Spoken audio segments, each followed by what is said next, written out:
যখন পড়বে না মোর পায়ের চিহ্ন এই বাটে।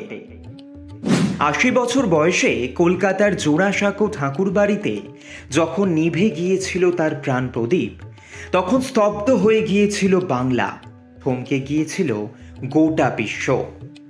তখন আমায় নাই বা মনে রাখলে, সব ভুলে গেলেও তাকে কি ভোলা যায়? তাকে ভোলা কঠিন, খুব কঠিন, কারণ আমার ভিতর ও বাহিরে অন্তরে অন্তরে আছো তুমি হৃদয় জুড়ে।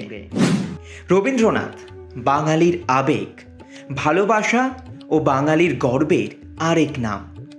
আমার প্রাণের মানুষ আছে প্রাণে, তাই হেরিতায় সকলখানে। বাংলা ক্যালেন্ডারের পাতায় আজ ২২শে শ্রাবণ। এই দিনেই নিঃশব্দে বিদায় নিয়েছিলেন কবিগুরু রবীন্দ্রনাথ ঠাকুর। কবিগুরুর প্রয়াণ দিবসে দিনভর নানা অনুষ্ঠানের মাধ্যমে কবিগুরুকে শ্রদ্ধা জ্ঞাপন করছে বোলপুর শান্তিনিকেতনে বিশ্বভারতী পরিবার।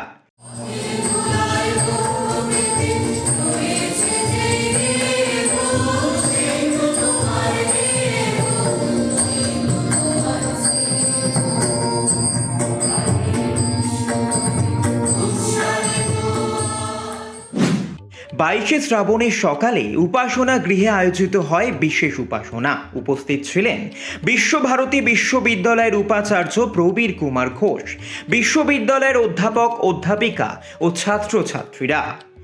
আগুনের পরশমণি ছোঁয়াও প্রাণে, এই গানের সুরেই শুরু হয় পদযাত্রা। উপাসনা শেষে উপাচার্য সহ বিশ্ববিদ্যালয়ের আধিকারিকেরা পদযাত্রায় অংশ নেন। গানের মধ্যেই গন্তব্য রবীন্দ্র ভবনের উদয়ন গৃহ। সেখানে কবিগুরুর ব্যবহৃত চেয়ারের সামনে পুষ্পার্ঘ্য অর্পণ করা হয়।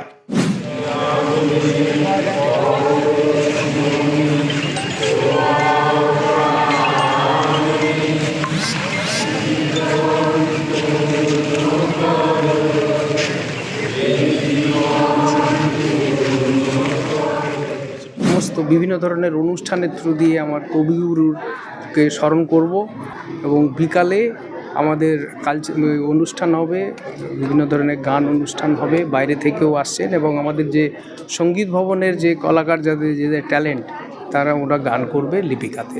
কবিগুরুর ঐতিহ্যটাকে আমরা ধরে রাখার চেষ্টা করছি।